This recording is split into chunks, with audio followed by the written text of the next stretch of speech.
Hey guys, it's Emilio from Bambi Baby. Welcome to our YouTube channel. Don't forget to subscribe. Today we're going to be working on a Jeep Grand Cherokee, locating your latch system and latch points and installing a Nuna Pipa Lite car seat in it. Stay tuned. Hey guys, we're inside a Jeep Grand Cherokee.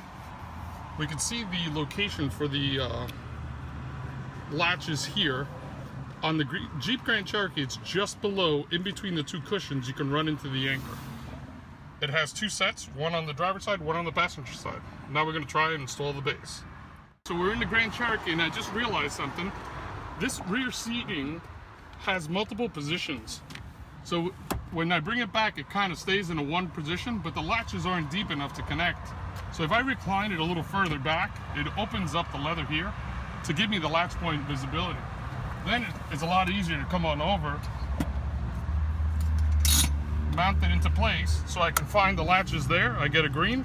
Same thing on the other side, I get a green. Now this is in place. Adjust the leg here so you can see that the bubble's touching and you're all in place. ISOFIX doesn't move. Awesome.